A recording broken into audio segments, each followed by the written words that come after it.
Thank you, John, and thank you all of Grenada Forum. You folks really represent what I fantasize will happen all across this great land, as a matter of fact, around the world.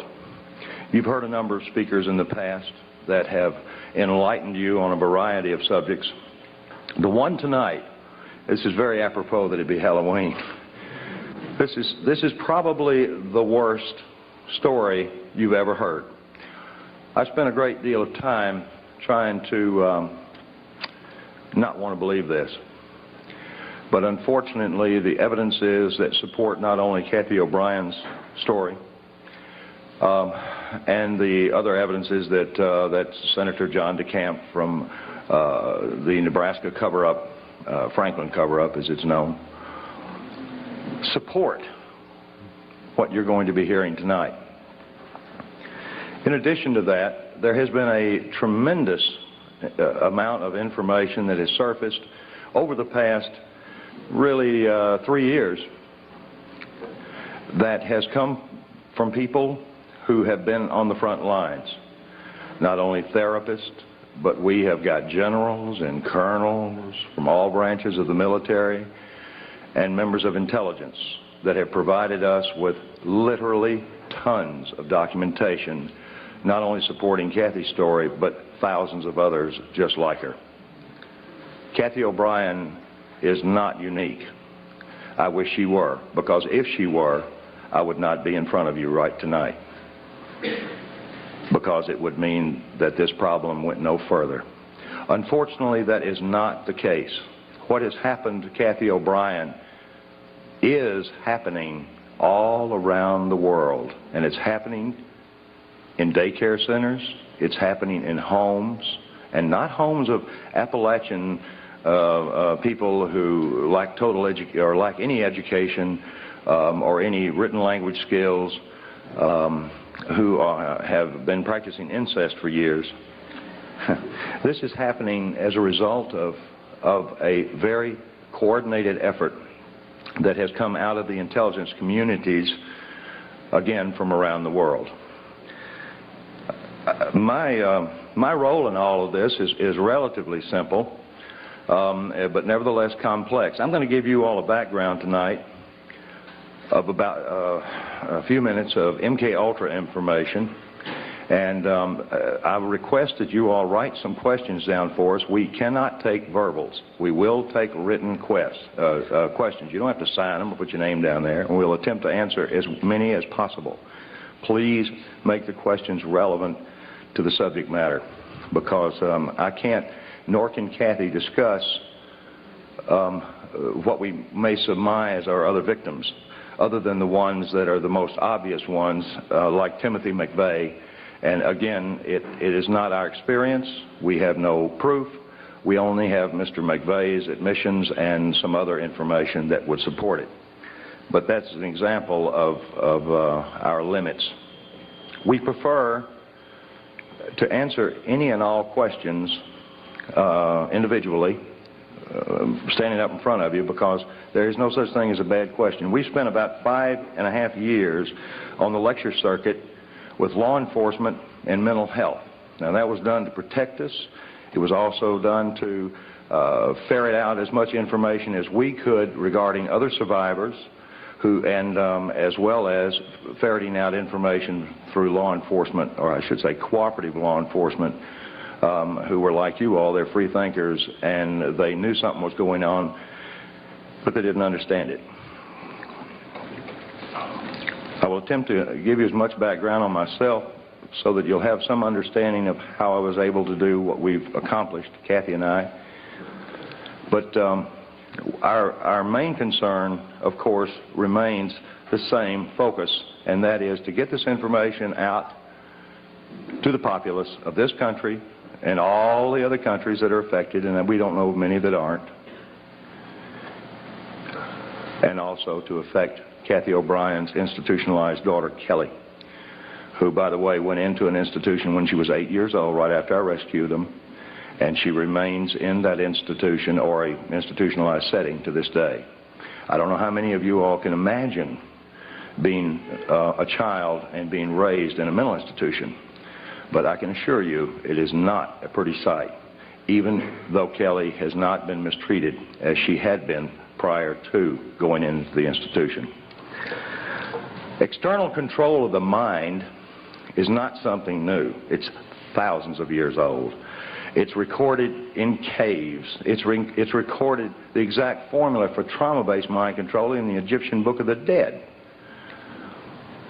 Adolf Hitler was particularly interested in mind control, and he assigned his right-hand man, Heinrich Himmler, to do some research, particularly on the families of Northern European multi-generational, sexually abused, psychologically abused, physically abused children. You see, I'm sure each of us understands, those of us that read the Bible and understand its literal interpretation about the sins of the father, understand what multi-generational abuse means. In this case, multi-generational abuse, and that begins, by the way, at birth, involves horrendous sexual and psychological and physical abuse that is put on these children by their caregivers. Well, Adolf Hitler knew that these people who are abused become very, very receptive to external control of their mind. They also develop some incredible abilities, like 44 times visual acuity. Now, I know that it doesn't take a rocket scientist, pardon the pun, to figure out how we could use somebody with 44 times the average person's visual acuity. It's called special forces. Special forces individuals are screened very carefully. Now, back when I was working for the Defense Department in a project known as MK Ultra, which was the exact project that Adolf Hitler assigned Himmler to do on multi-generationally abused children, I saw nothing of what Cathy O'Brien is reporting. I saw no abuse. What I saw in the prison systems and in the mental institutions were people who had a chance to recover their lives and their mind. I saw things that were very benevolent, and I really and truly believe the information that I was seeing would eventually reduce our prison and our mental institution populations dramatically, because I saw true rehabilitation occur without the use of trauma. Well, I was sworn to secrecy on the things that I witnessed, on the equipment that was developed, and I can assure you that in 1967, all the way up through 1973, when I was involved in this research as a Defense Department subcontractor, the equipment that I saw then was 25 to 30 years ahead of anything known on this planet in the private sector. I don't know if I was even seeing a portion of what was actually available. I don't know if what I was witnessing represented even a small percentage of what was actually occurring. But I was put into that job after months and months and months of psychological examinations because they knew I could keep a secret. I was given a Defense Department clearance. I knew about the Heinrich Himmler studies for Adolf Hitler, and I knew that Adolf Hitler wanted to develop some very serious people to put in places to control various regions in what he called, and George Bush called, and Nero called, the New World Order. You see, Adolf Hitler was not the first, nor was George Bush, to fantasize about this hideous idea of totalitarian government enslaving an entire globe's through mind manipulation. Now, mind manipulation comes in a lot of forms. You folks are not, you folks in this room are not falling into one big, huge trap, and that is information control. And I, again, thank the Grenada Forum for bringing Cathy and I in to impart this message, because we need your support. This book is not distributed through bookstores for the most part. The few bookstores that do handle it directly with us. To guard the integrity of the book so that it would go totally uncensored, we published it ourselves the first time.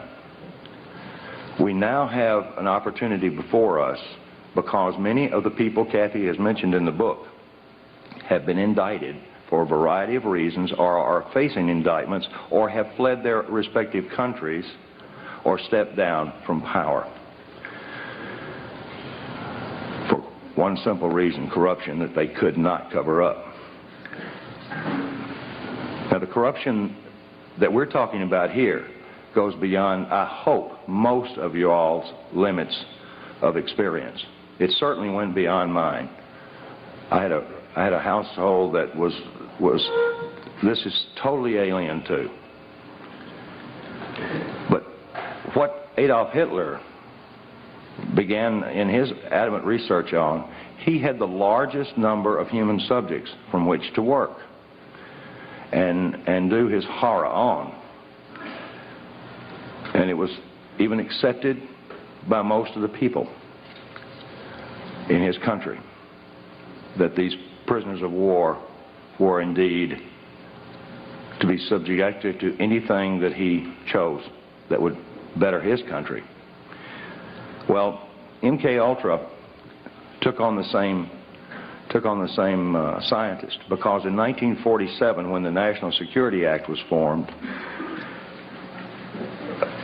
there was a project that was developed called Project Paperclip. There was a few airlines at that time that were cranked up. Capital International Airlines was one of those airlines. I was vice president of Capital Airlines for a period of time. Capital International Airlines. This is very similar to the hat that they wore. By the way, you realize that if we could get these guys to all wear a hat, force them into a uniform, our problems are over.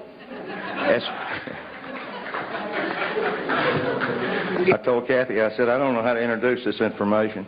I said, do we come out here and say that we're the first and second oldest professions? All right, I want to see who laughed.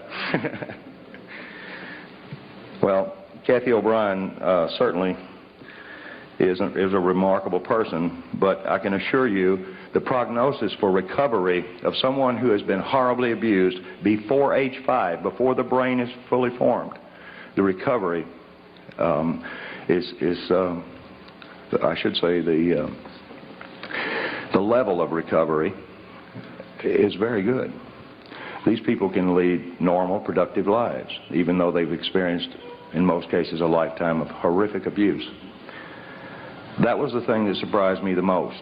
Now, there are a lot of survivors out there. There are a lot of survivors in various levels of recovery.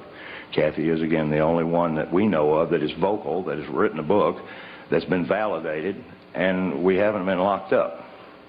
Now, I want everybody in this room to understand that neither Cathy or I are suicidal. And we just came back from Arkansas, and I want to tell you, Cathy and I were invited over there to spend 4 days with the investigators because they had found one chapter of her book they were actually able to validate. I said, well, give it to me in print.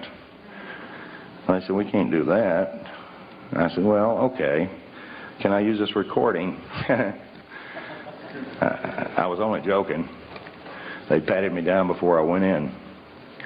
But no, these people are what I consider friends of yours and mine. Now, if there are any CIA operatives in this room, you don't have to hold up your hand. But I'll tell you where I'm staying, and I want you to come see me alone.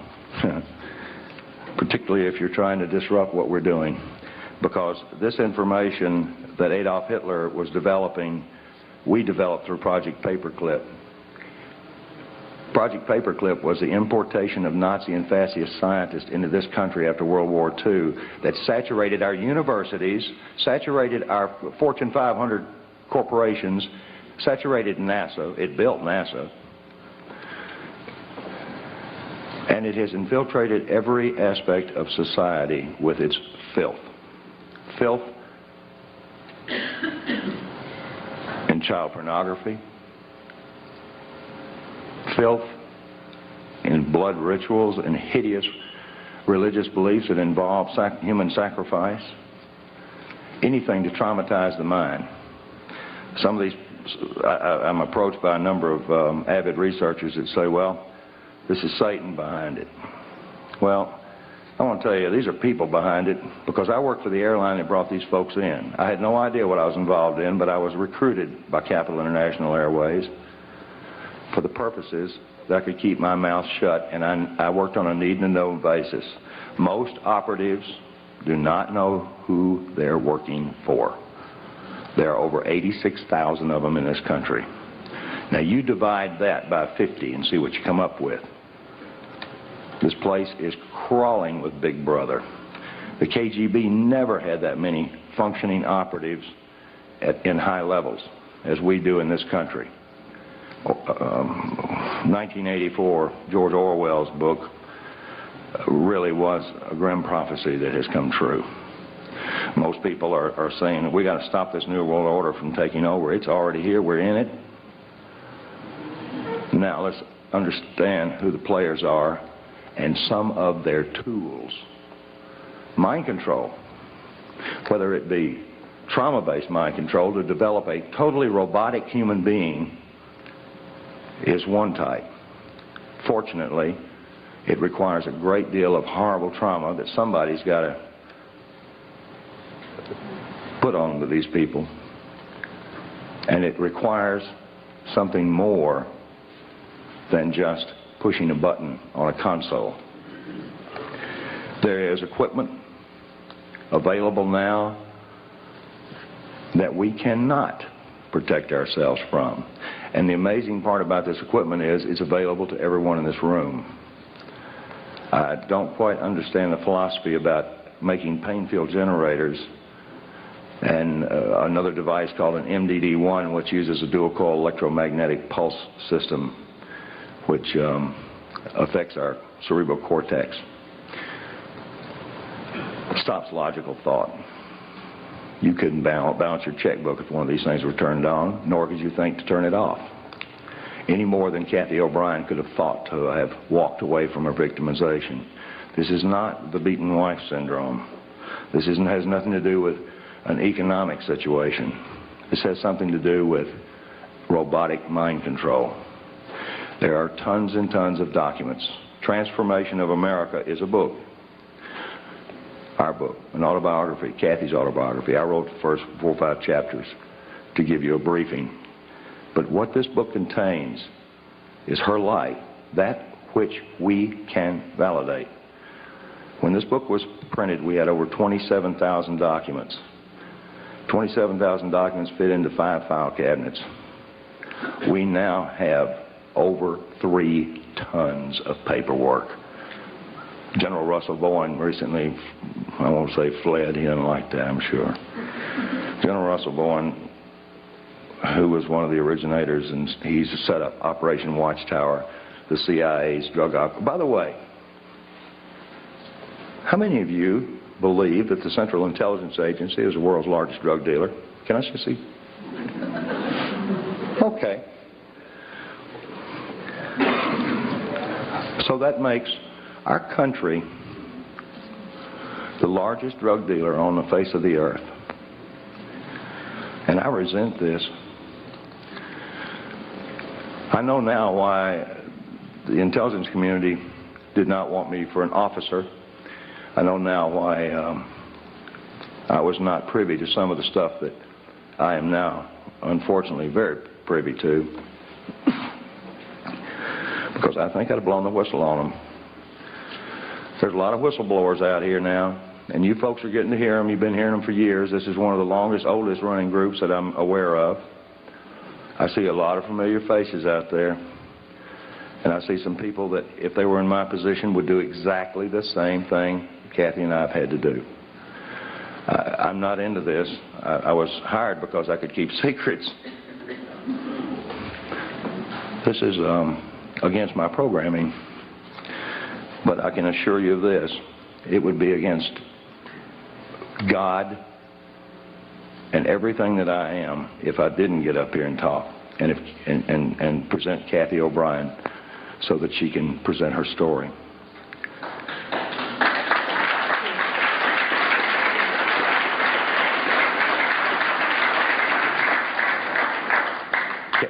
Cathy and I are really humbled by the number of people that we see that would have done the same thing. And people come up and say, oh man, we really appreciate what you're doing. I said, well, thank you. And I appreciate hearing that.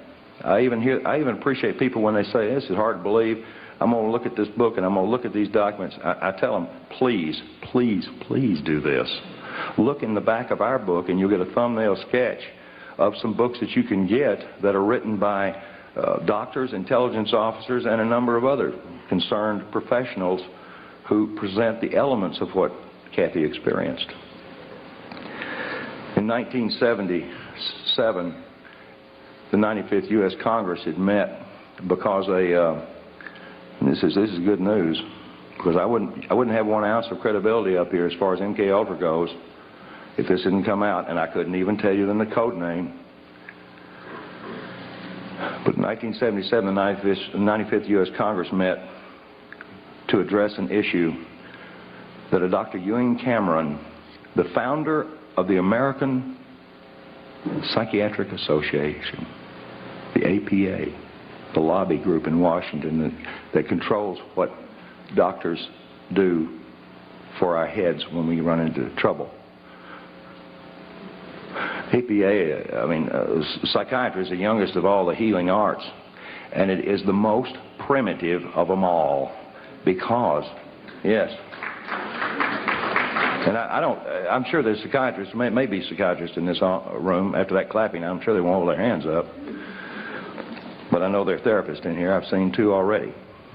These therapists know exactly what I'm talking about because the information that they're provided by their lobby has been carefully screened. Information on rehabilitating victims of mind control is not only scarce, but it's required some incredible efforts by some brave individuals who wound up getting sued because they could not violate the civil rights of the individual that they were actually treating. The situation with Cathy and I was very different. I wasn't a doctor. I wasn't a psychiatrist. I had no insurance or practice or license to protect. So I kept Cathy from reading newspapers. You see, when I rescued her on February the 8th, 1988, she didn't know her name, how old she was, or where she'd been. I'd seen this with people involved in espionage, and I immediately thought that Cathy had been an information courier, even though she was dressed like a prostitute, walked like a prostitute, and talked like somebody that was leading a Christian choir somewhere. And it was such a conflict, I couldn't quite grasp this contrast until I was given a great deal of information from some people involved in intelligence in this country and abroad. I was fed a treatment modality that ultimately would lead to putting Cathy O'Brien free again for the second time in her life. The first time was when she was born, and it stopped right there. Cathy O'Brien had been a victim of the most horrendous abuse system known to man. The type of mind control, again, that Adolf Hitler thought that he could use on certain individuals, putting them in positions of extraordinary power and having invisible strings, the master puppeteer, to their minds and what they said. I don't know if we have politicians like that now or not, because it seems like you don't have to put them under mind control. They'll do anything that corrupt members of Congress persuade them to do. I've known several corrupt congressmen that didn't have to be blackmailed with sex, that didn't have to be enticed with money or drugs. They just simply were corrupt. You see, a sociopath is a very outgoing individual. Leaders. Yeah, leaders. Yeah. Unfortunately, sociopaths have no conscience, no expression of soul. They do not relate to anyone else's pain except it gives them pleasure. MK Ultra was designed and had many, many sub-projects for developing the perfect soldier, the perfect espionage agent, things that I was told that would cover an area of our national security that no soldier and no diplomat could possibly cover. No one told me that we were using them as drug mules and prostitutes. No one told me that we were using them for breeders so that children could be provided sheiks, world leaders. No one told me that we were using them for money laundering operations. When I rescued Cathy and her daughter, the information about this is in the book. It took me a year to put Cathy back together, literally, with a whole lot of help and a whole lot of love. Other therapists don't have that latitude. They can't love their patients. They can't keep them away from telephones. They can't keep them away from newspapers and TVs. And they wind up getting contaminated because they're highly suggestible. They see an ad for fried chicken, they can smell it. Now, I dreamed as an ad man to be able to produce ads like that. I worked real hard just to get somebody to go, nice ad. But nobody ever drooled on any pages that I ever put out. And I used subliminal. I used a form of neurolinguistics. Those of you who do not know about NLP should learn. Tony Robbins is an advocate of NLP, and he teaches. As a matter of fact, he taught George Bush and he taught Bill Clinton. And there's nothing wrong with Tony Robbins. He's not a bad guy. He's a smart businessman. And any smart businessman these days knows the value of neurolinguistics, or the language of the unconscious. I always call it the language of the subconscious, and I'm getting outvoted by all the mental health people. They're saying, that's not right. Unconscious. Well, to me, it's the subconscious. But the language of the subconscious provided me the codes, keys, and triggers to unlock all the rest of the doors in Cathy's mind that pertain specifically to her abuse. It gave me information like bank account numbers first. And I found that rather unusual until I found out that most people who had worked around MK Ultra and knew anything about deprogramming, and by the way, it's nothing more. I'm nothing more than a hacker. Instead of hacking a hard drive computer, I'm hacking the hard drive up here. This job as a hacker provided me some incredible information on bank account numbers. And instead of going down and looting the bank accounts and having to hide for the rest of my natural life in luxury, I took them to the FBI and gave them to them. Not because I knew they were clean or dirty. It's because I didn't want them to kill me over it. I provided everything that's in this book over a period of 3.5 years to every state, federal, and local law enforcement agency that was directly involved with this case. And the names of over 1,000 agencies and people are in this book. I wanted to get this before Congress. I wanted to get it before Congress like happened in the 95th U.S. Congress in 1977, when the wife of a Canadian cabinet member had gone in to a mental hospital in Montreal where Dr. Ewan Cameron was practicing. I wonder why they say practicing. And she came out as a vegetable. Well, the cabinet member, I don't recall his name right now, he was just incensed on trying to find out what had happened to his wife. They put her through horrific electroshock tortures and every other conceivable torture, drugs, hypnosis.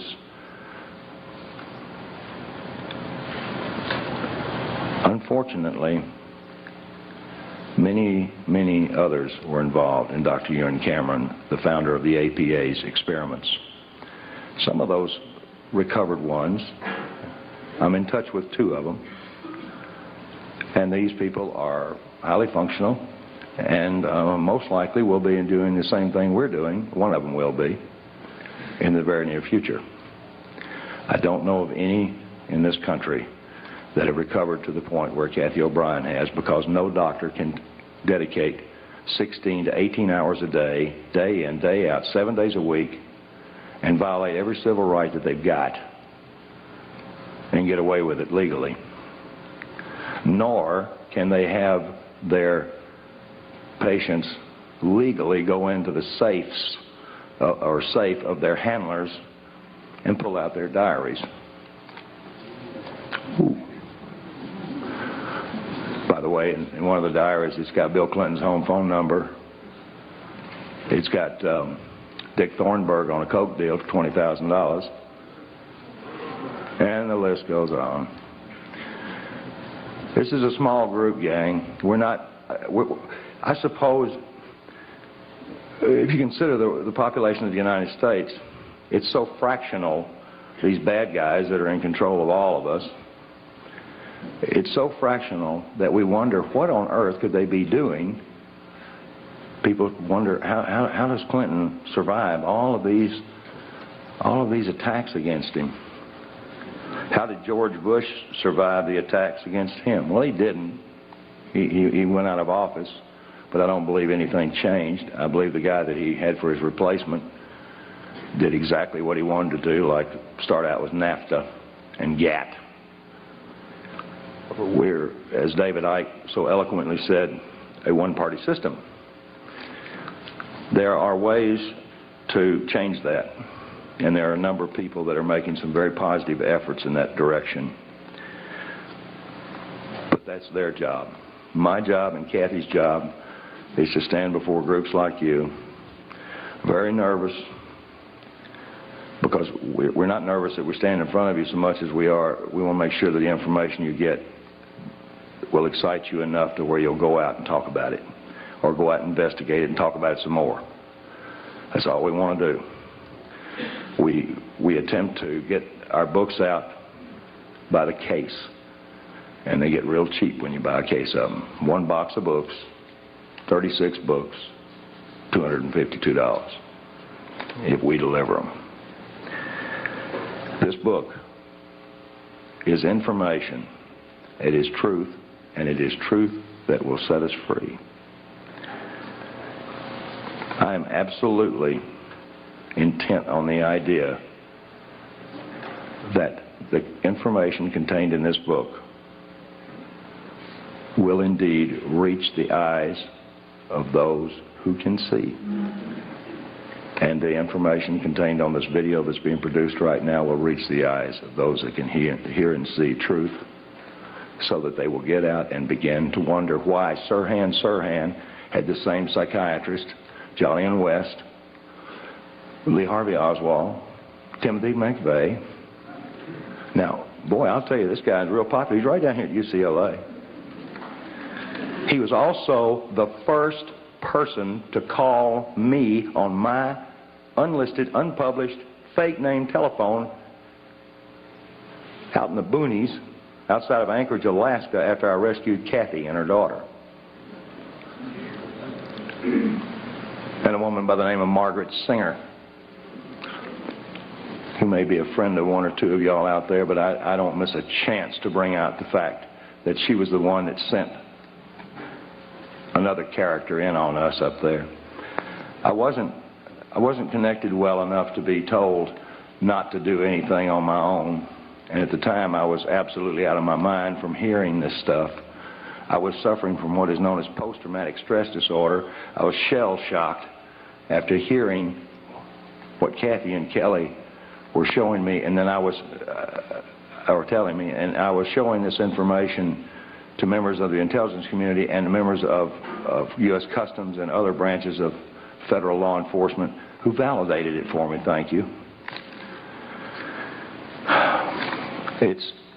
I apologize to everybody that buys our book and reads it, because I tried to make my portion of it informative enough to where it wouldn't hurt you.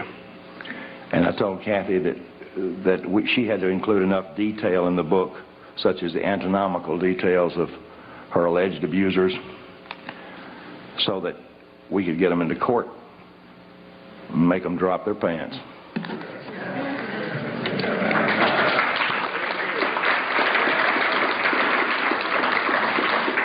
That kind of leads me into the presenter for the second oldest profession, or first oldest profession. I'm going to get to that second reverse. Now, who was first? Well, I don't know. It's a long debate in the intelligence community whether prostitutes or spies came first and second. I don't know. Ladies first. Okay. That's a good one. At this point, I'd like to present Cathy O'Brien, the person who rescued my spirituality. I wasn't a bad guy, but I needed that extra push, and I'm mighty proud to have been with her for over 8 years now.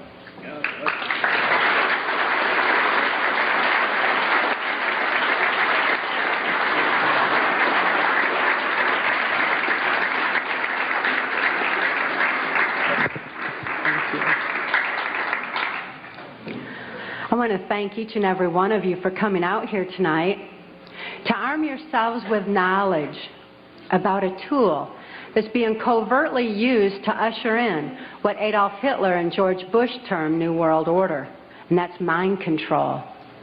I've enjoyed talking with quite a few of you earlier this evening pertaining to how mind control has affected some of you or some of your loved ones. Mind control is very prevalent in this country and around the world. These criminals that are in control of our country operate on the philosophy that secret knowledge equals power.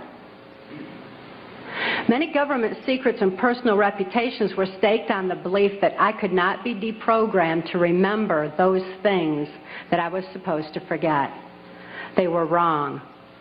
For as intelligent as these perpetrators are, they're limited in their thinking by their own immorality. They don't have wisdom. They don't think deep. And they never considered the strength of the human spirit. They never considered what would happen when a good man like Mark Phillips gained knowledge of their secrets and used them to restore a mind rather than control one. I know that I'm extremely fortunate to have survived my CIA, MK Ultra, White House, Pentagon level, trauma base, mind control victimization. Now that I'm in control of my own mind and ultimately my free will, I'm telling everything that I witnessed and saw and heard and photographically recorded behind the scenes of this New World Order effort. By telling their secrets, their power is eroding.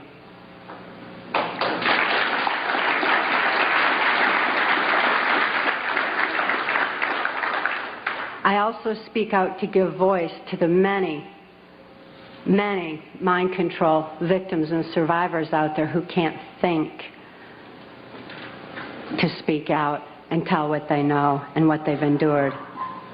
I speak out for the sake of my daughter, Kelly, who's now 16 years old and is a political prisoner in the custody of the state of Tennessee, where she's being denied any rehabilitation due to the political affluence of her abusers.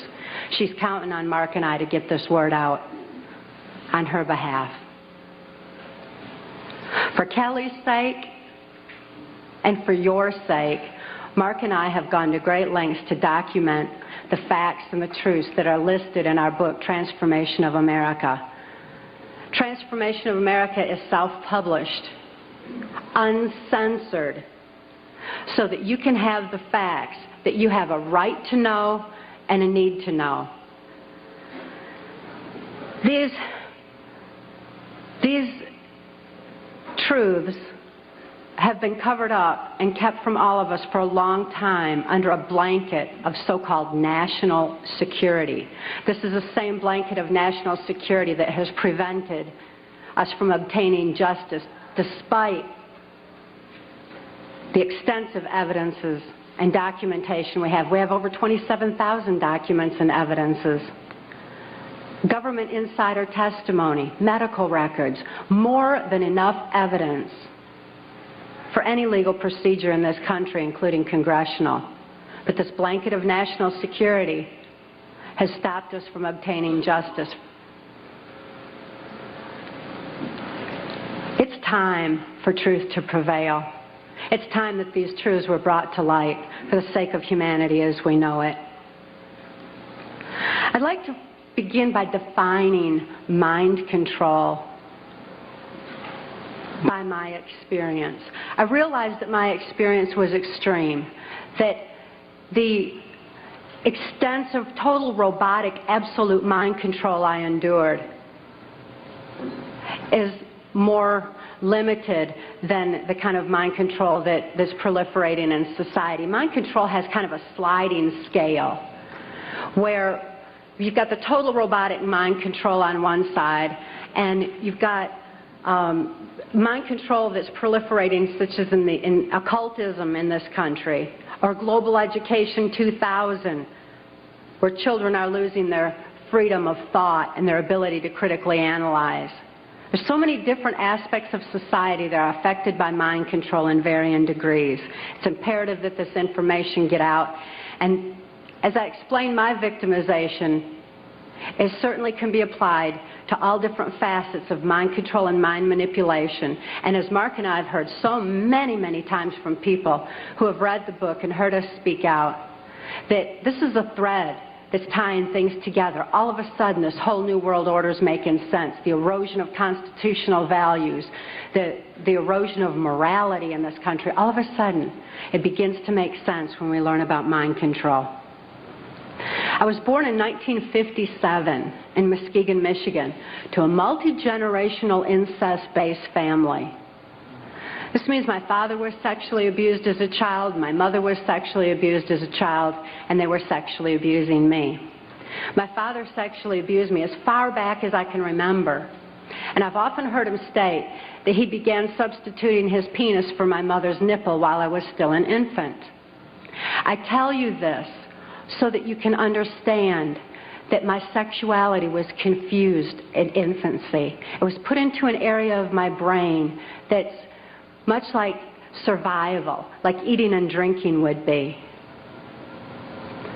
I tell you these facts so that you can be better armed and understand what's happening in society. And name names. Mark and I name names in our book, Transformation of America, not so that I can say, well, I was in the White House with so-and-so. I mean, I missed the whole glamour part. But this is so you know who the problem is and where these problems lie.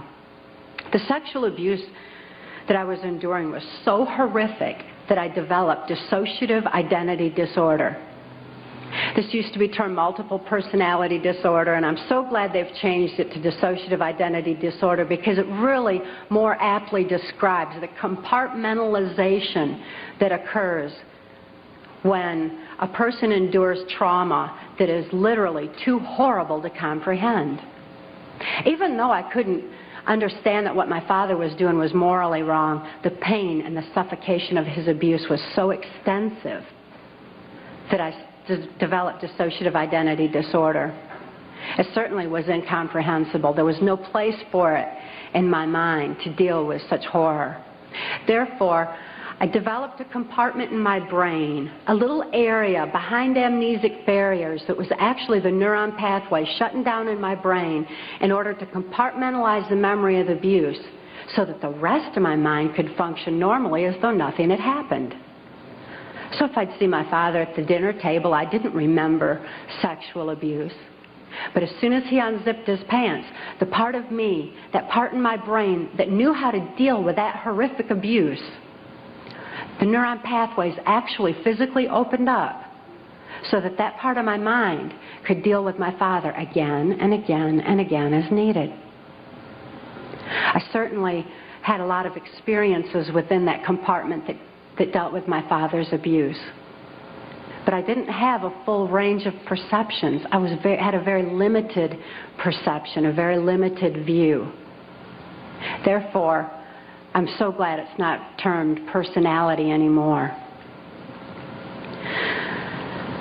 I developed another compartment in my brain to deal with my mother's abuse. Her abuse was primarily psychological. She suffered from dissociative identity disorder herself, and I don't hold her accountable for her actions the way that I do my father, who is fully aware of what he was doing. My mother, in spite of her inability to control herself, destroyed any remnants of self-esteem that I might have developed. And her abuse was so horrific that I developed another compartment in my brain just to deal with my mother. I developed another compartment to deal with the child pornography that my father was subjecting me to. He was earning his living as a worm digger on a 6th grade education and supplemented the family income with child pornography that was being distributed through the local Michigan mafia pornography ring. At that time, there's a criminal faction of our government that was interested in targeting children such as myself for mind control, because this compartmentalization of memory was something that they deemed ideal for keeping government secrets. After all, if I couldn't think to remember, how could I tell about it? Additionally, people who suffer from dissociative identity disorder develop a photographic memory behind those amnesic barriers, because the brain has a defense mechanism that when trauma occurs, it photographically records events surrounding trauma. And an example of this would be that many of you who are old enough to remember, when John F. Kennedy was assassinated, most people know exactly where they were and what they were doing, because this was an event that traumatized the nation. And this exemplifies how the mind photographically records events surrounding trauma. So behind these amnesic barriers, I had a photographic memory, which the government deemed ideal for programming. That way I could deliver messages to and from government leaders, or in my case, also drug lords, who were involved in funding the black budget and funding the New World Order controls. They're interested in programming me so that I would deliver the messages verbatim. When I delivered messages, I delivered exactly what I was told, using the voice inflections of my abusers, with no conscious comprehension of what I was even saying. It was just a tape recorder just parroting out exactly what I'd been told. Another aspect that the government was interested in is that as a dissociative identity disordered person, I had no concept of time, because I was going from compartment to compartment of my brain with no memory of what had happened before. Therefore, I had no ability to even keep track of time, and a concept of it was just absolutely impossible. And it also makes for, if I didn't know what I was doing earlier, I wouldn't know to be tired while I was overdoing something else. Therefore, a person who suffered from dissociative identity disorder had extensive physical endurance, just superhuman strength and ability to keep going and going and going and going. Dissociative identity disorder persons also develop 44 times visual acuity. Very often that's why you see them wide-eyed with the whites around their eyes, because they're actually taking in more of their surroundings than the average person. 44 times more detail than the average person sees. That certainly makes them perfect marksmen for mercenary operations or for intelligence in different areas that the government was interested in developing mind control. a chosen one or a prime candidate for mind control because of the sexual abuse that I had endured. My sexuality had been enhanced. Therefore, I was used as a sex slave and also delivered messages to and from these government leaders.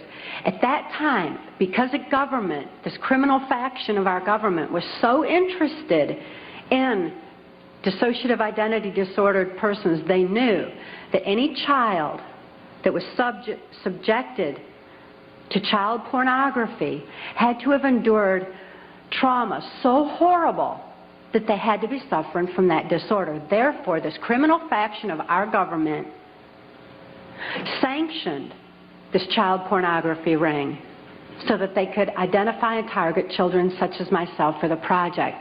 At that time, the politician, local Michigan mafia politician, the politician who was protecting this Michigan mafia pornography ring was a guy named Gerald Ford. This is the same Gerald Ford that went on to become the first unelected president of the United States. Gerald Ford, I never perceived his political affluence. I only perceived him as another abuser like my father, because Gerald Ford also sexually abused me as a child and sexually abused me right on through my mind control victimization until Mark rescued my daughter Kelly and I in 1988. Gerald Ford is not a pedophile per se. He's what I refer to as trisexual. He'll try anything. Any age, anybody, anytime, anywhere, just as long as he had control. Because he had a perversion of power, in addition to his interest in mind control. Therefore, it was Gerald Ford who came out to our house and explained to my father how to raise me in the project according to government specifications. My father had been caught sending this child pornography through the U.S. mails, and therefore he was approached and told that if he sold me into that project, that he would gain immunity from prosecution. My father remains free from prosecution to date for so-called reasons of national security. My father thought it was just absolutely wonderful and immediately sold me into the project. He felt like the government condoned child abuse. So did I. I certainly felt like the government did. And my father went on to have 5 more children to raise in the project, so there were 7 of us in all. The rest are still awaiting freedom. Once my father agreed to sell me into the project, I was taken routinely to Mackinac Island, Michigan, which is a political retreat where the Michigan governor's mansion is located. It was a bohemian grove of sorts where politicians met and discussed New World Order controls, where they discussed mind control of the masses, mind control in the school systems, how to use occultism as a trauma base. One of my sexual abusers at that time was the Prime Minister of Canada, Pierre Trudeau. Pierre Trudeau is a professed Jesuit. Now, the Jesuits are an intelligence arm of the Catholic Vatican. There's a criminal faction within these Jesuits. I'm certainly not saying all Catholics are bad, nor am I saying all CIA is bad or all politicians. There's good and bad in everything. But nevertheless, Pierre Trudeau represented this criminal faction of the Catholic Church, of the Jesuits, who believed in mind control of the masses because they wanted to be the one world church in the New World Order. The money that was being brought in through the church was funding New World Order controls. And he firmly believed in mind control. Another sexual abuser of mine was then Michigan Senator and later U.S. Congressman Guy Vanderjagt. This is the same Guy Vanderjagt that went on to head the Republican National Committee that put George Bush into the office of president. It was at Mackinac Island, Michigan, when I was 13 years old, that I was dedicated to the senator who had become my owner in this mind control project. That's U.S. Senator Robert C. Byrd. Senator Byrd is a Democrat from West Virginia. And again, as you'll notice as I reveal any names, that this doesn't have anything to do with party lines. Democrats and Republicans both are involved, because it's not about party lines, it's about who's for the New World Order and who's not. Nevertheless, Senator Byrd had been in office as I've been alive. He's still in office today. He's been head of our Senate Appropriations Committee, which means he held the purse strings of our country. He decided where money would be spent. And I know from having witnessed and experienced and saw so much behind the scenes that Senator Byrd was appropriating money in directions that would allow for New World Order controls. Not only that, but my father, for having sold me into this project, was granted a lucrative military contract for making camshafts for military automobiles and all. My father became extremely wealthy on his 6th grade education. Senator Byrd, as my owner, would decide where I should go, when, what operations I would be forced to carry out during the Reagan-Bush administration, what places I should be taken specifically for mind control programming. Senator Byrd directed all of my activities. Also around that time, I'd made my first communion in Muskegon's St. Francis de Sales Church. Having made my first communion, I also endured an extra ritual after that was referred to as the right to remain silent. That's R-I-T-E, as in ritual. This involved Congressman Vanderjagt and the head of our church at that time, a Father Don. And they subjected me to an occult blood ritual. This was so horrific. It was this reversal of the Catholic Mass. It confused my mind, because when a person's operating on a subconscious level because they're so traumatized that consciously there's no place for what they're enduring, the subconscious mind has no ability to discern and to question and to reason the same way that the conscious mind does. And this reversal of the Catholic Mass into occultism just made it all seem to run together in my mind. It was absolutely horrific. This blood ritual was so horrible that my mind readily accepted the mind manipulation that I endured afterwards, a hypnotic language, the neuro-linguistic programming, mind-controlled programming, that actually changed the way that my brain was functioning, so that, you know, that part of my brain that I said would open up to deal with my father's abuse again and again? They changed that so that they decided when, where, and how that particular compartment of my brain would be opened and accessed. And they replaced the triggering mechanism with hypnotic codes, keys, and triggers, hand signals. There's also phone tones that can also open those neuron pathways and give access to the compartmentalized memory as well. They replaced that at that time. And this was with this right to remain silent. I also had a silence in my head after that, because up until that time, I heard, it was just my own voice, but I heard my voice arguing back and forth with all these different perceptions and from the different compartments in order that I could formulate some kind of a decision about things. I remember before the right to remain silent that I had some free thoughts of my own, and I had hoped for a place in the world where people didn't abuse each other. I'd hoped to have 10 children that I knew would be at least 10 children in this world that weren't abused. I'd hoped for those things, but with the right to remain silent, I lost my capacity, my ability for free will thinking. I lost my ability to even hope anymore. I lost all free will entirely. This right to remain silent silenced this argument that always went on in my head, and instead all I ever heard from that point on was the voices of my abusers directing me, telling me exactly what it was I was supposed to do. I could only robotically follow those instructions and carry them out. By the time By the time I was ready for high school, Senator Byrd ordered that I be sent to Muskegon Catholic Central High School. At that time, there was an enormous emergence of information. The Catholics had long since learned the effects of trauma on the human mind. They'd learned it and kept records of it for so many years, with such things as the Spanish Inquisition and other aspects where people who didn't follow the belief systems were wiped out. The Crusaders had also recorded a great deal of information pertaining to trauma on the human mind.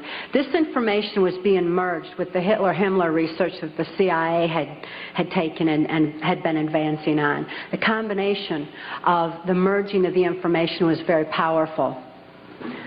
And Muskegon Catholic Central was a place where this information was being brought together. It was at Catholic Central that the very basis, the very groundwork for Global Education 2000 was being implemented. This is Goals 2000, outcome-based education.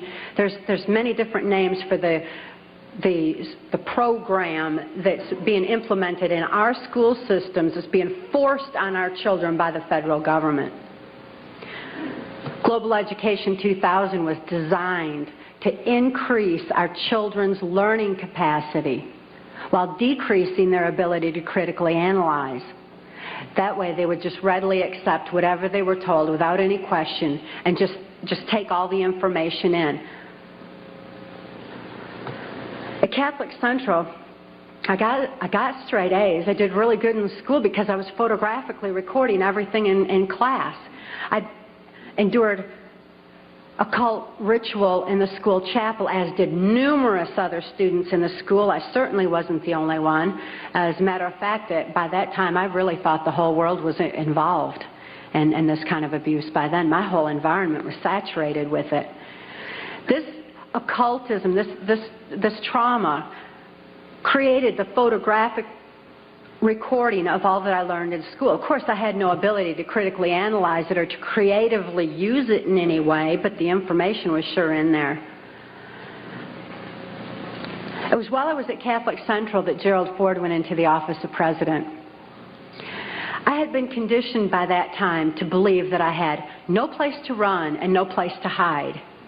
This is a phrase that's used to lock in mind control victims of varying levels. There's no place to run, no place to hide. We're watching you. I certainly felt like I had no place to run and no place to hide. Who would I turn to? I couldn't turn to my parents. I couldn't turn to my church. Couldn't turn to my school. Couldn't turn to the local politicians. And now I couldn't even turn to the President of the United States. I truly felt locked in, which is exactly what they wanted for total control of my mind. Of course, since then, I've learned otherwise, and Mark wisely taught me while I was in the deprogramming process that I did have a place to run, so right at them. And I had no need to hide. Obviously, they do, by the way. They're covering up all their acts with the national security blanket. After I graduated from high school, Senator Byrd ordered that I be transferred to Nashville, Tennessee. Nashville, Tennessee was heavily involved in mind control at that time through the country music industry, and above all, the proliferation of CIA cocaine operations within the country music industry were already in full swing. The political corruption in Tennessee was just all the way to the top. The country music industry provided a cover for mind-controlled slaves like myself to be taken around the country to the various places as designated, and also to distribute and deliver the large quantities of CIA cocaine that was coming into the country. It was my experience that the CIA's so-called war on drugs is no more than the CIA eliminating their competition as they take over the drug industry worldwide.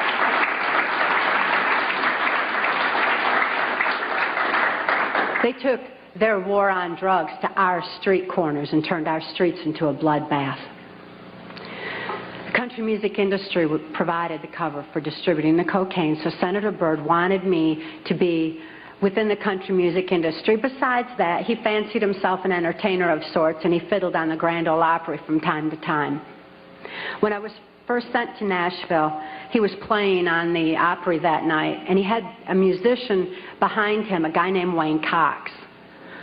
Wayne Cox later told me that playing music behind Senator Byrd wasn't the only way that he backed him, but that he backed him politically as well.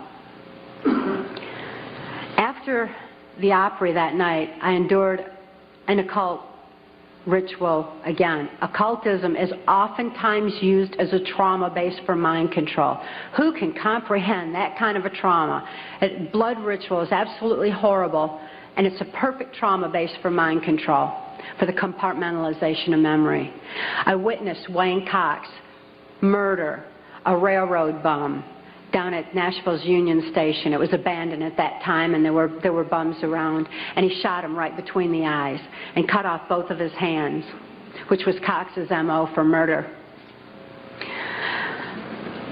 After this blood ritual, this horrible trauma, I was programmed that Wayne Cox would be my first handler in MK Ultra Mind Control. As my handler, Wayne Cox would follow Senator Byrd's directions and instructions, and above all, he would be subjecting me to more trauma sufficient to satisfy the numerous compartments Senator Byrd wanted developed in my brain for mind control programming so that I could carry out various operations during the Reagan-Bush administration.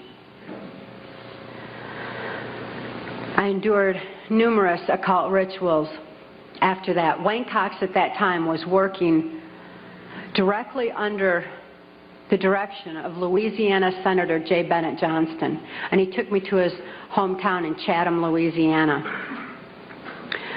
J. Bennett Johnston at that time was heavily involved in mind control operations because he was running a band of mercenaries out of Louisiana.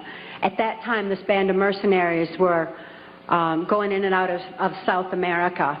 There was a lot of arms deals going on. There was, and most importantly, when the airplanes would fly these guys down to South America, they would come back full of cocaine, which was being distributed on our streets. Wayne Cox was triggering these mercenaries into operation by showing them a severed hand from another one of his victims, which re-traumatized them into the occult ritual that they had already endured and accessed a specific compartment of their brain. And he told them that J. Bennett Johnston wanted them to give him a hand and carry out a certain operation. He would then give the instructions and the guys would follow him through.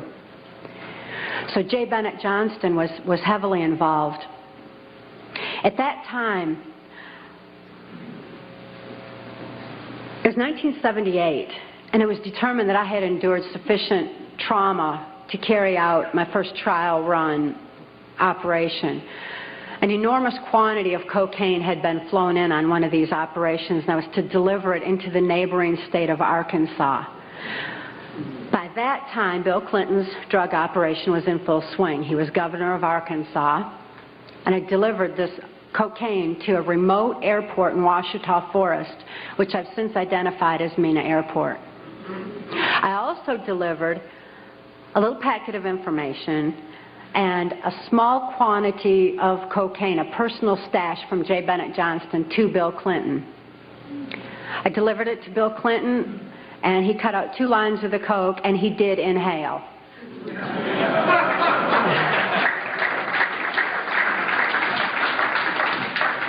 That certainly wasn't the only time I saw Bill Clinton using cocaine.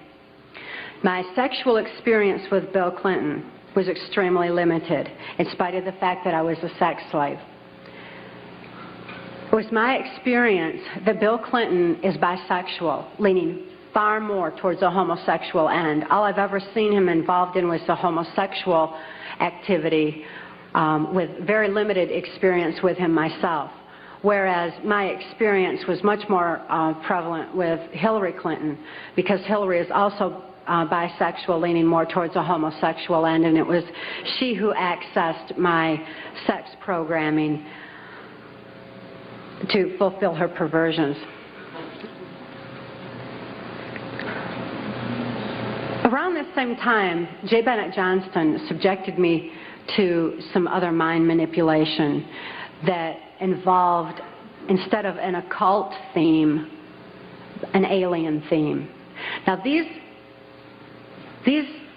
guys who are manipulating my mind and programming me for mind control purposes claimed, and these criminals in control of our country as well, claimed to be gods, demons, and aliens, in order that I feel totally helpless, in order that I felt like they were beyond my realm to affect. And it certainly worked at that time. J. Bennett Johnston told me that he was an alien. He told me that he had been part of the Philadelphia experiment, and when the ship disappeared, it came back a spaceship. This is in keeping with kind of an air-water mirror theme that NASA uses quite frequently, a reversal, because this, again, the subconscious mind doesn't have any reasoning capacity. J. Bennett Johnston then showed me, through his office at General Dynamics, a then top secret stealth. Here was this triangular stealth that wasn't in any of the school books, wasn't being talked about anywhere, wasn't out in the newspapers or anything else. It was being withheld. It was still a top secret weapon system. But I saw this triangular stealth. It looked like a spaceship to me. I'd never seen anything like that. And everything that J. Bennett Johnston was doing and he was involved in certainly was alien to me. So it was easy for me to accept the idea that what was happening was in fact being perpetrated by aliens. I'm not saying that there's no such thing as aliens. That would be foolish for me to even say anything like that at all. But what I am saying is that it was my experience that these were people claiming to be aliens.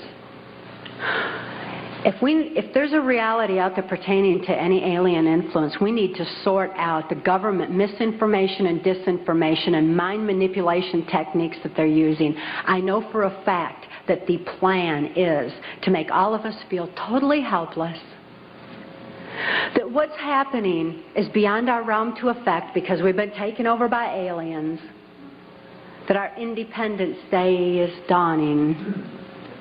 So beware of that. Understand that those criminals have been keeping information and technology from us under their blanket of national security. They are 25 years ahead of us at least, technologically. Can you imagine what they've got now? 25 years ahead? What's happened that you're aware of in the last 25 years? Microwave ovens, we've got computerization, and they've had access to all of that to continue their own advancements. They're way ahead.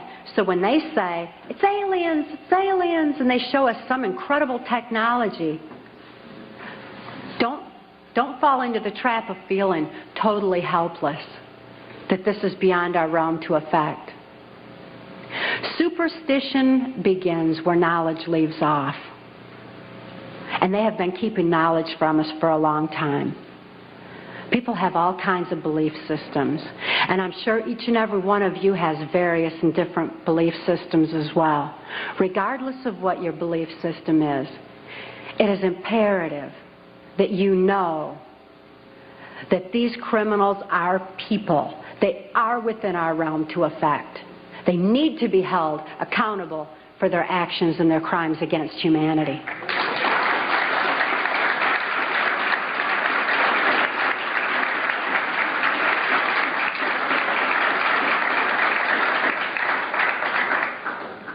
It was 1980 and my daughter Kelly was born.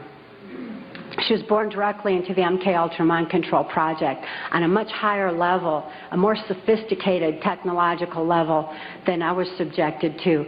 In addition to trauma, she was subjected to harmonic mind control programming on NASA installations literally since birth, before her brain even had a chance to form. As soon as Kelly was born, Senator Byrd figured I'd been traumatized enough by that time and ordered that we be transferred back to Nashville, Tennessee to carry out operations during the Reagan administration. But being within the country music industry, we had a second handler. His name was Alex Houston.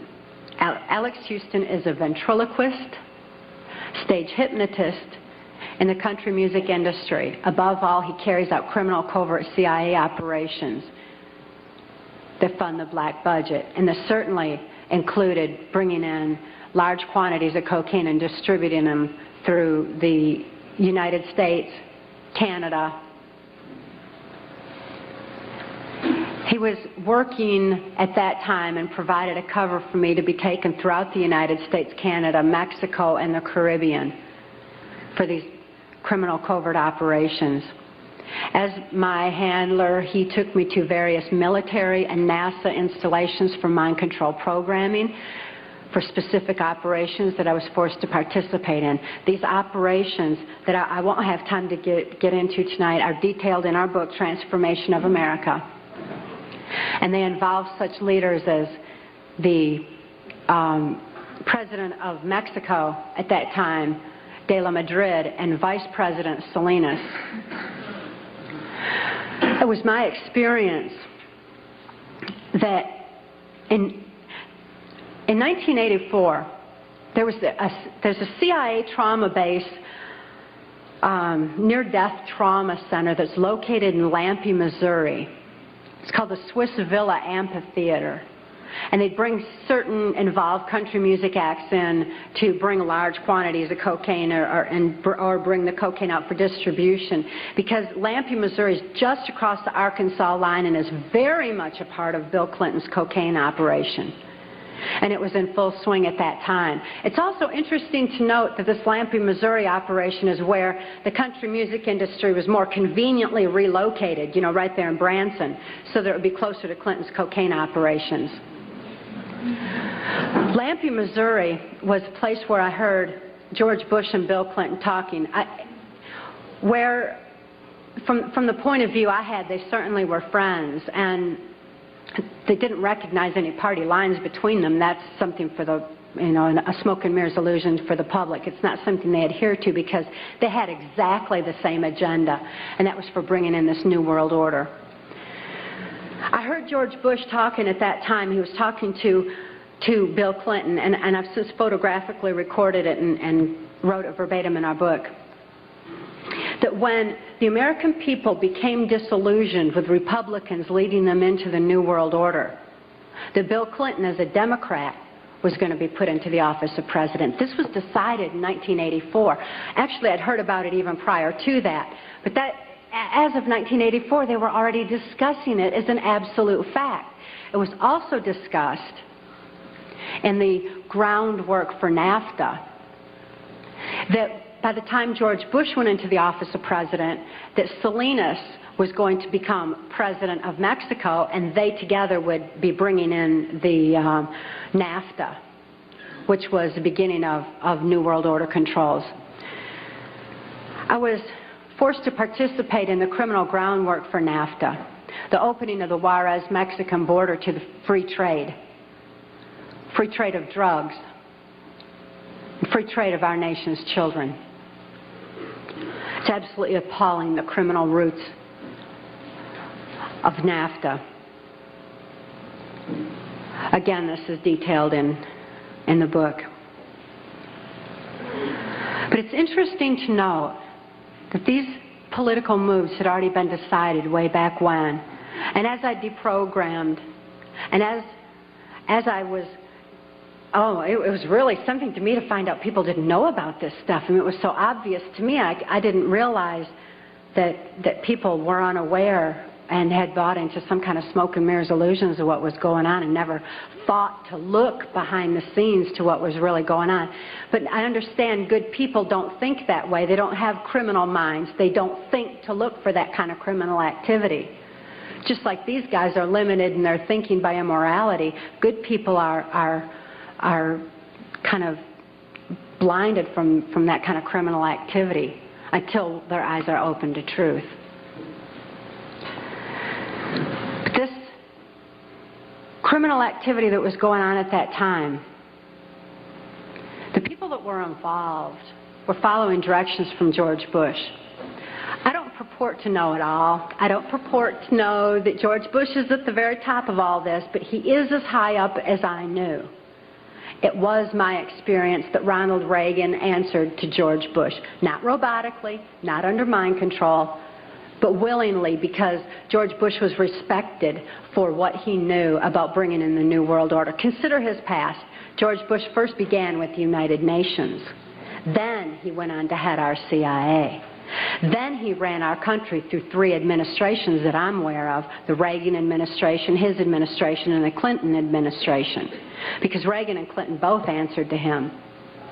Mexican President de la Madrid answered to him and knew that Salinas was to be coming into power, and Salinas had more influence in Mexico at that time than de la Madrid, that, as far as my experience was concerned. Also, Saudi Arabian King Fahd followed orders from George Bush, as did the Prime Minister of Canada, Brian Mulroney. In 1983, I heard Ronald Reagan and Brian Mulroney discussing the New World Order. Senator Byrd had acted in the capacity of a pimp and prostituted me to Reagan, and I was present at this White House cocktail party. Now, Ronald Reagan certainly provided a wonderful smoke and mirrors illusion for all of us. For those of you who don't want to believe that he's involved in this, he told you he's an actor. And he did a real good job of it for a long time. That was his role. That's what he was supposed to do. Nevertheless, I heard Ronald Reagan telling Brian Mulroney that he believed the only way to world peace was through mind control of the masses. I know from experience there's no peace of mind under mind control. And I wonder at a world peace where people don't have peace of mind. Mind control, the ramifications of mind control are far-reaching, because I also know that under mind control there's no free thought. Without free thought, there's no free will. Without God-given free will, there's no soul expression. What kind of a world peace can we have without any free will or any soul expression, without any spirituality? Mind control needs to be exposed in order that people maintain their freedom of thought, in order that people maintain their free will and have that spiritual expression, because of spirituality, when people have soul and spirituality, they're going to be acting in a capacity of love anyway. That is where world peace is, not in mind control.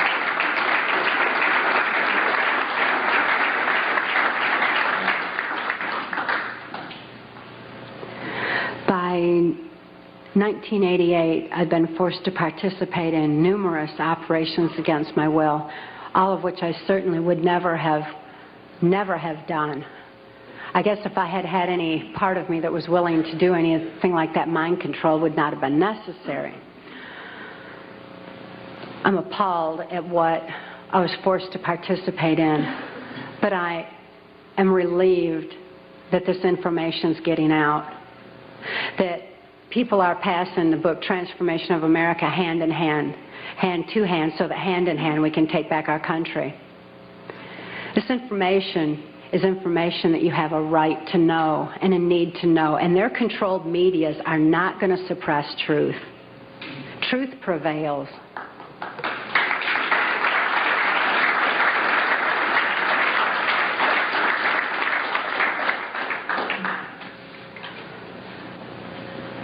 In 1988, Mark rescued my daughter Kelly and I.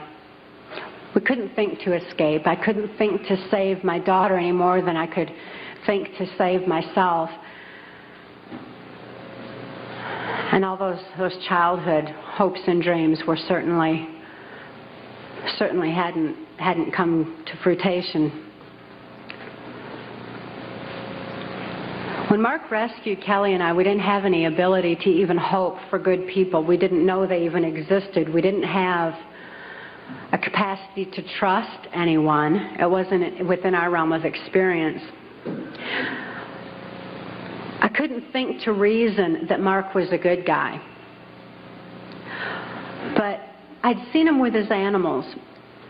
And even though I didn't have any ability to consciously reason, and Kelly didn't have any ability to consciously reason things out or to think things out, we had this extra sense developed. We sensed things very strongly. After all, when you consider that we use, 10% of our brain, we'd been like blasted into other parts of our brain, and these parts of our brain were real perceptive on what's considered, I suppose, psychic levels by some definition. When we had a sense for things, kind of like the animals did. And we noticed that the animals loved Mark. He had these raccoons that he'd rescued. He had 3 raccoons, and they all loved him, and they hugged him, and they wrapped their arms around his neck, and they patted on his face and kissed him. And, that was really a neat thing for us to see, because we had only seen our animals abused.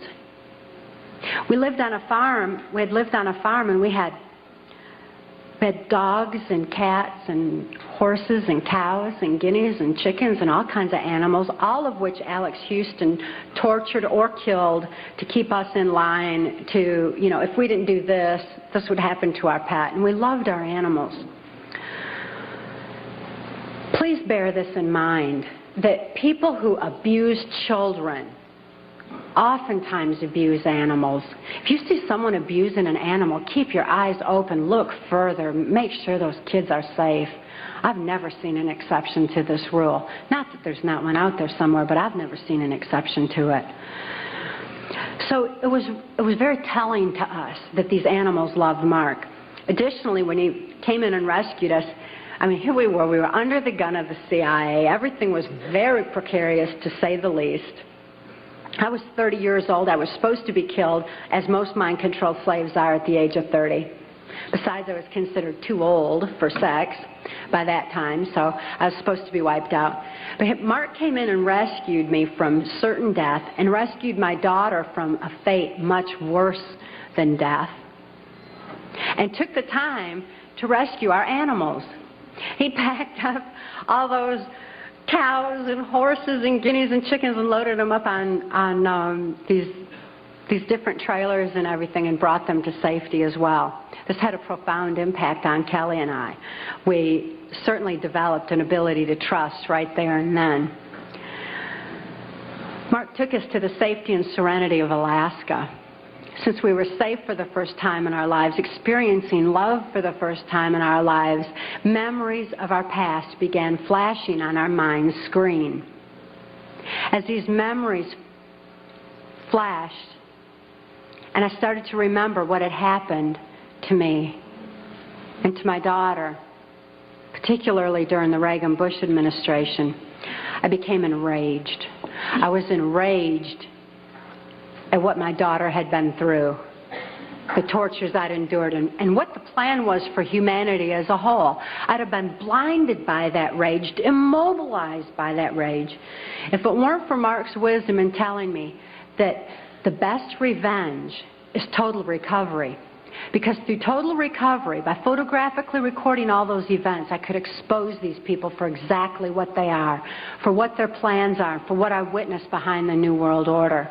Be able to get help for my daughter, who was in desperate need of help at that particular time. So I began writing out my memories. By writing out my memories, I used a different part of my brain than verbalizing. It bypasses emotion. Bypassing emotion was very necessary for logically making the incomprehensible comprehensible, for understanding and grasping what had happened to us and what could be done with that information. Kelly was not so fortunate. Because of the harmonic programming that she'd endured, remembering the traumas and deprogramming the program did not allow her access to all parts of her brain as it did me. She still needed some technological equipment to help her recover. She needed to actually have those neuron pathways vibrated back open with harmonic equipment. Therefore, she went into Humana Hospital in Anchorage, Alaska, in an intensive care unit. She suffered horribly at that time and responded only to some psychological intervention and not to any conventional medications. Kelly was actually suffering respiratory failure because mind control has advanced to the point where they know the ins and outs of the brain and the mind so well that they know how to program not only the subconscious but to go into the primitive mind, the very area of our mind where blinking, breathing, and circulatory, heartbeat, all that is regulated. And they could go in there and put death programs in place. In my daughter's case, it was respiratory failure, so that in the event that she ever had cause to remember, which they never expected could happen, but in espionage, that can happen. We've heard of that, where the brainwashed and where they have the memory accessed.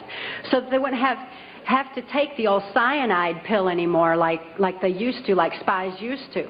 Instead, they would just simply go into respiratory failure, circulatory failure, and no information would be released at all. There was no chance of the information getting out that way.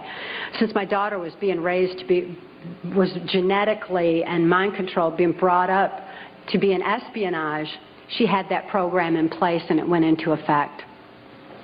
Because of the medical attention that she needed, she became quickly thrust into the illegal and immoral custody of the state of Tennessee, where she remains today. The violations of laws and rights that proliferated in her so-called legal case were extensive. We had one clean district attorney that went in and told the judge that he was violating constitutional rights and human rights in my daughter's case, and cited law after law after law, and the judge interrupted him and said, but laws do not apply in this case for reasons of national security. This certainly raises a question. What does national security have to do with a documented, validated, and proven rape and molestation of a child's mind and body?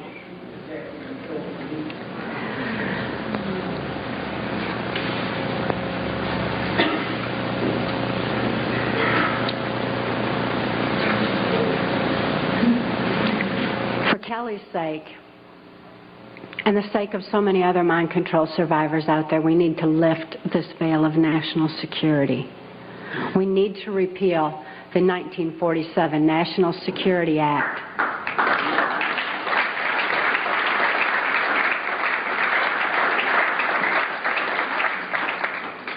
This is a national security that's threatening the security of our nation when it covers up such crimes against humanity as mind control, when it covers up the CIA's so-called war on drugs, when it covers up the selling out of our country to New World Order controls. That's a national security that has nothing to do with the security of our nation. This national security has kept information pertaining to mind control for all of you for far too long. We've got to get this information out. We've got to arm others with knowledge on mind control, because knowledge is our only defense against mind control. We need to get this information out in detail so that we can all be more effective in our particular areas of taking back our country and ultimately taking back our world, for Kelly's sake, for the sake of all the other mind control survivors and victims that I know are out there. There's many, many of them.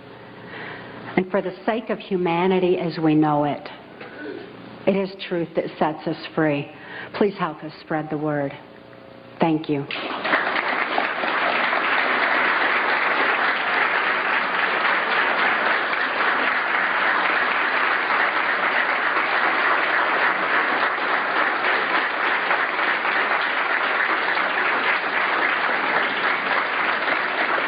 Thank you all.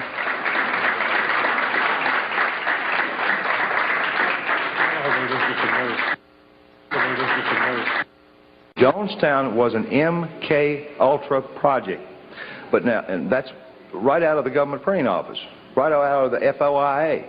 You can get this information just like I did, and you can look in the book, and you will see government headings from the Freedom of Information Act government printing office of various investigations done by Congress, the 93rd Congress, the 95th Congress, and so on and so forth. And if you go to your library and access those under those headings, you will come up with this information. But let me give you a little information about Jonestown. In French Guiana, the property for Jonestown, the money came through a Mexico City bank, and it was traced directly to the Central Intelligence Agency. Jonestown was not a mind control project. Mind control had long since been perfected. Jonestown was a biological weapons project. And the worst part about this whole thing is there's two other projects twice the size that have been going on, that were going on in 1977, and they're still going on today. Now, that is very much reminiscent of the house of prostitution for little children that were being used in Washington, D.C. that you read about, and even in your, I don't want to call them newspapers anymore. Yeah, the birdcage liners. Thank you. But there was a house of prostitution that these congressmen were using that was using little children in there. Well, nobody ever thought to ask, what happened to the little children that were being used?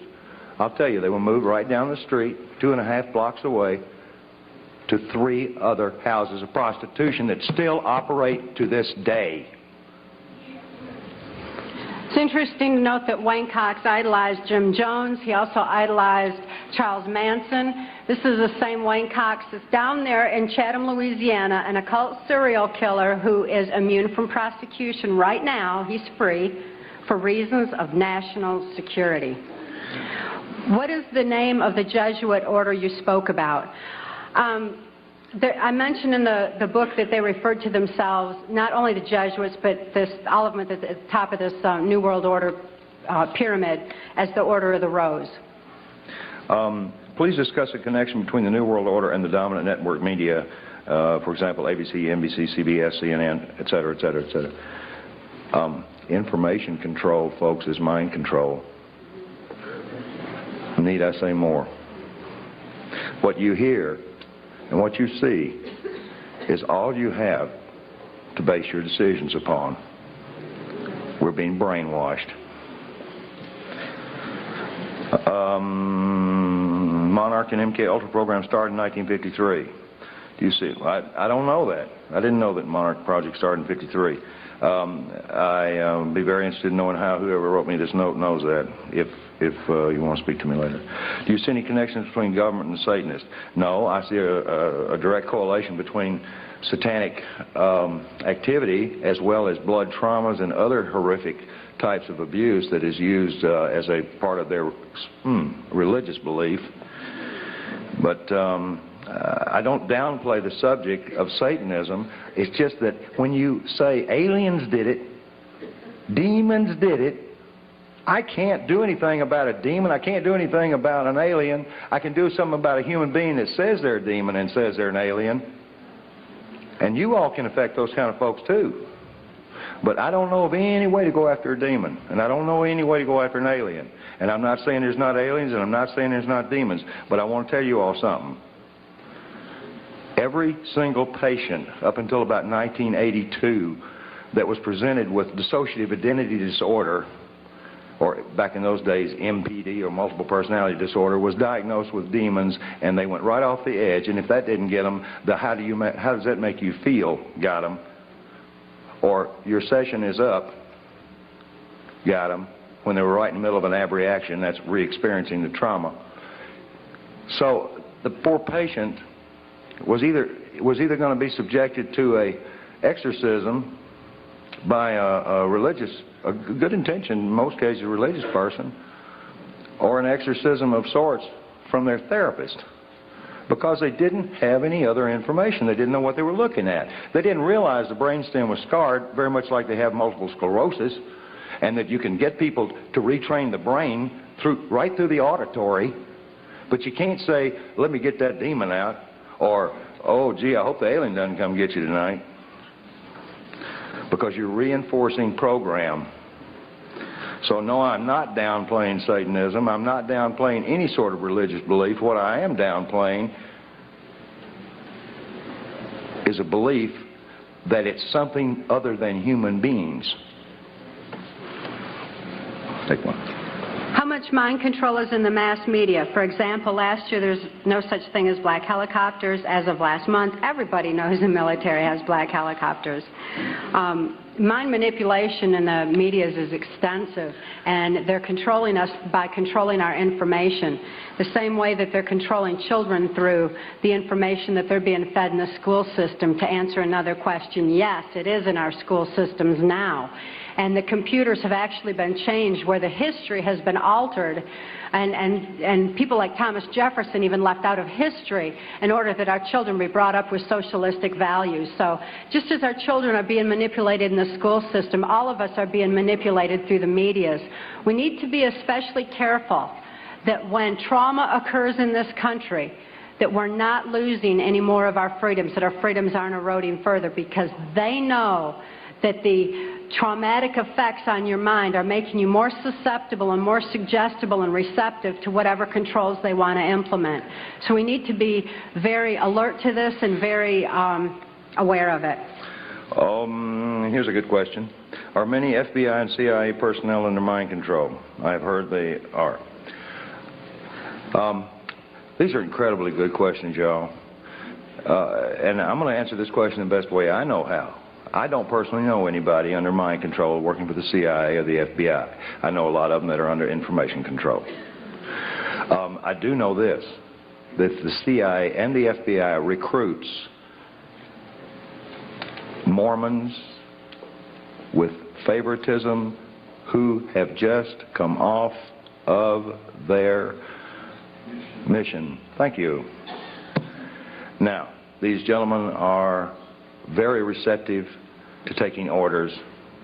They are highly suggestible, and they are ones who I know are being manipulated. There is a disproportionate number of Mormons in both the FBI and the CIA.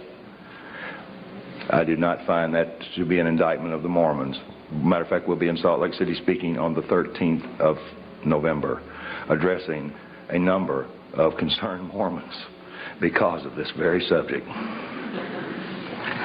Staying in the religious aspect here, what do you think of Linda Blood's book, The New Satanists?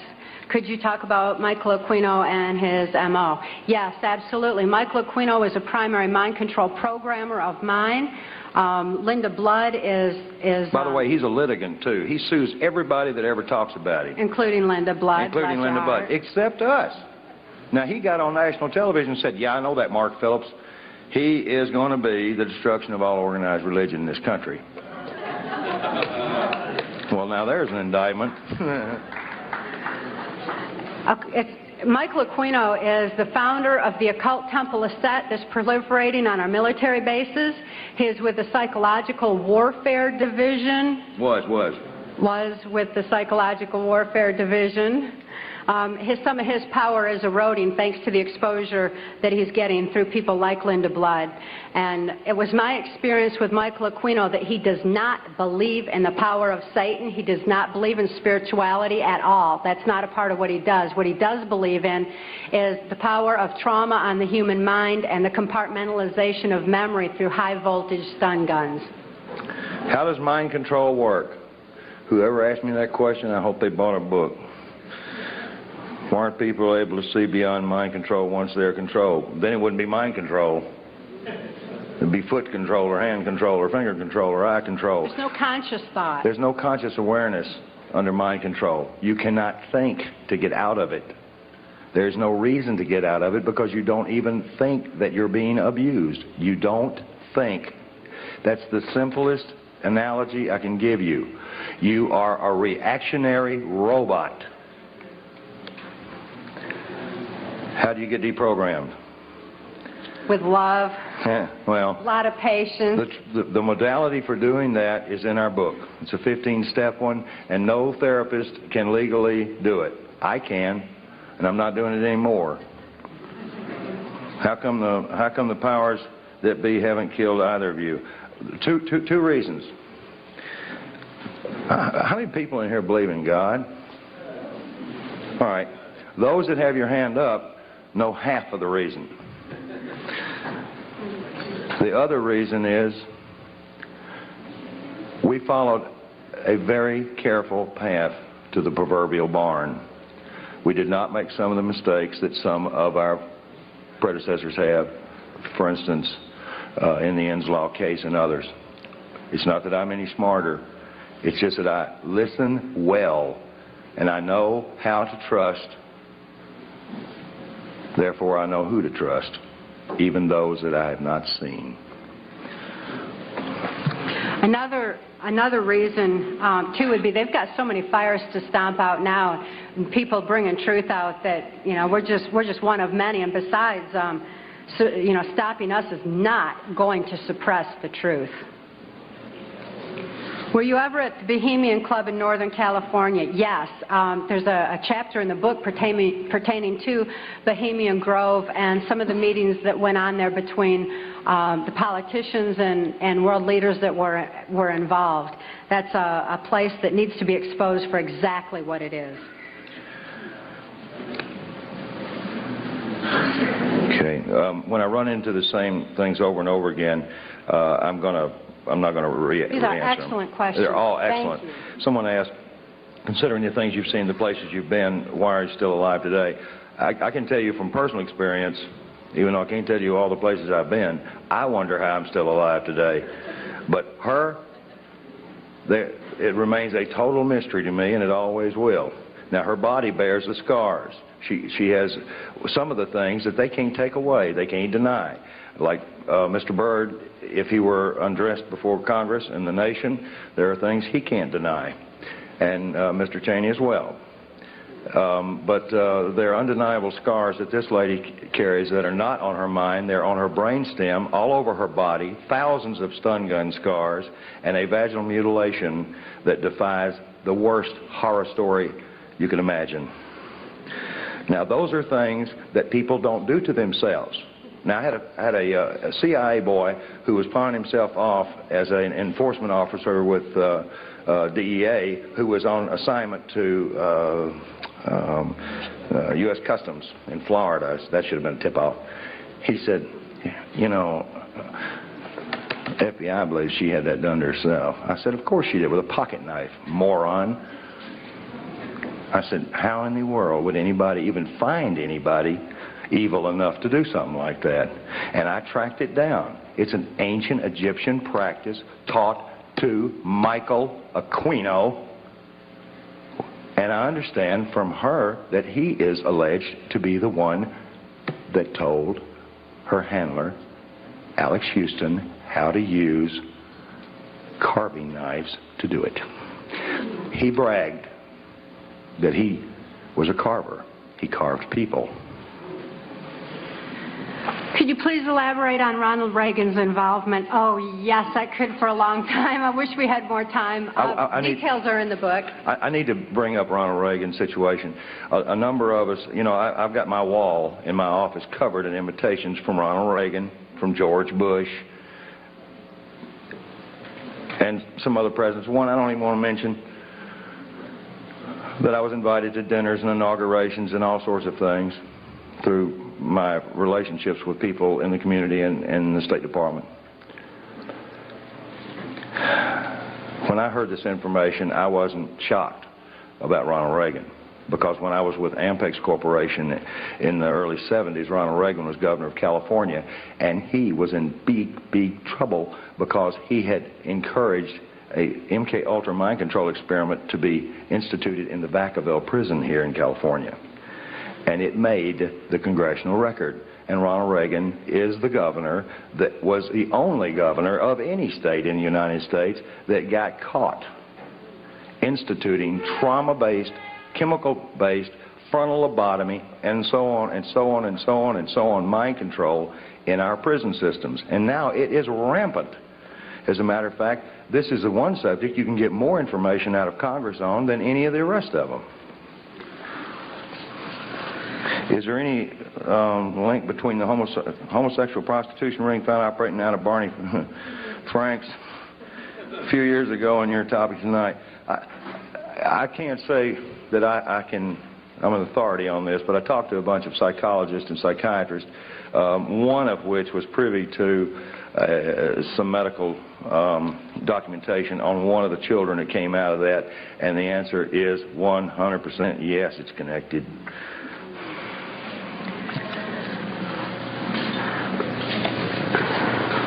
Let that go. How does remote viewing being done by various former military men such as Major Ed Daines and Courtney Brown compare with your mind control? It's all under the guise of MK Ultra.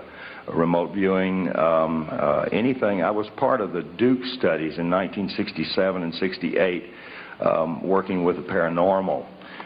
Most of the people I saw were of, at that time, Soviet origin. As a matter of fact, I didn't know we had a Cold War going on. I really didn't. I mean, there was a huge exchange of information. I was constantly sitting down at the table with KGB agents, and they were identified as such, and handed me cards. Cards. KGB handing out cards. I couldn't even understand. The first time somebody handed me a card, I said, well, this is the end of me. He said, do you have a card? Who is Kelly's father? Asked this several times. Wayne Cox was Kelly's father.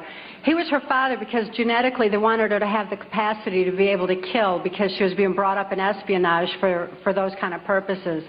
But it's interesting to note, and I think David Icke, a dear friend of ours, stated it eloquently, that just as knowledge is neither good nor bad, it depends who has control of it. By that same token, genetics, for as powerful of an influence they are not stronger than the human spirit. Kelly's soul is just so beautiful, and her loving capacity is enormous, and the love that she operates from is extensive. And she wants this information out for humanity's sake. So in spite of the genetics of who Kelly's father is, she's absolutely a beautiful, beautiful child. How did you get the number of operatives in this country? I don't know. Who asked me that question? Who did it? I got the answer to that three ways. There's a catalog company called Budapest out of Washington that's a catalog of spy books, and ours will soon be in it, hopefully. And there's a number of books in there. I can't remember the title now. But the New York Times also reads that catalog and orders those books. They're done by Stockwell and every other name you can imagine, and Philip Agee. And Philip Agee, I don't have a lot of respect for at all, except for one thing. George Bush stood up on national television and said he hated him more than any man on earth. I just couldn't help but love the guy. You say in your book that mind-controlled slaves were permitted any drug except marijuana. Why? It's an excellent question. The effects of marijuana on the brain are not conducive to mind control. It doesn't mean you can't be traumatized and put under mind control. It just means it screws up the programming. Because it actually opens neuron pathways in the brain. It expands thought. I'm not going to stand here and speak pro-marijuana because... No, because somebody be putting it in my car and popping me for it. But I am anti-marijuana because we see all these ads on TV and everything, and even Dole and Clinton in their campaigns are saying, what's it, Dole said, guns, violence, and marijuana, you know, as if it's so violent, because it is not conducive to mind control. They want it off the streets more than they want their drugs, like cocaine, off the street. Marijuana is especially targeted. I don't promote the use of marijuana as a Band-Aid for mind control because, again, knowledge is our only defense against it. Tell us about the congressmen and women who are helping you. Yeah, right. I'll tell you one. Bob Clement I grew up with him. Matter of fact, when his father was governor, I used to go up with him, and I remember I was highly traumatized by something I saw at the governor's mansion, which I'm not going to tell on Bob, because it didn't have anything to do with him. But there are we've got a number of clean congressmen and congresswomen that are helping us from behind the scenes. That's part of that 50% equation that we're still here. The information that we released to every member in Congress at the same time, and I had 4 congressmen, one in particular, hand-carrying every one of these packets to the respective congresswoman or congressman. That took a lot of effort on their behalf and a lot of nerve, since at that time I did not have all that information validated, but they had received information from members of the Justice Department and from U.S. Customs that Cathy O'Brien was a valid case, and that they were able to validate more than half of what was in that packet. George Bush was handed a packet, and George Bush, he's nasty with me. He said I threatened his life, which is farther saying the truth, because the congressman that delivered it happened to have been a lawyer, as most of them are, unfortunately. And he had read the stuff, and they were trying every way on earth to indict me for everything you can imagine. But the bottom line was, this particular congressman said that he'd wear a sandwich sign before the news media if that was going to be the case. So the FBI and the Justice Department just humiliated me, made me come in and get my fingerprint. I said, you guys got my fingerprints more times than a criminal. I said, I work for the community. I work for the Defense Department. I said, well, I don't get it. What, you just need a fresh picture? Why don't you see my mother? Pay special attention to those members of Congress who believe that you have a right to information. There's an ongoing effort right now to repeal the 1947 National Security Act because they know that you need this information.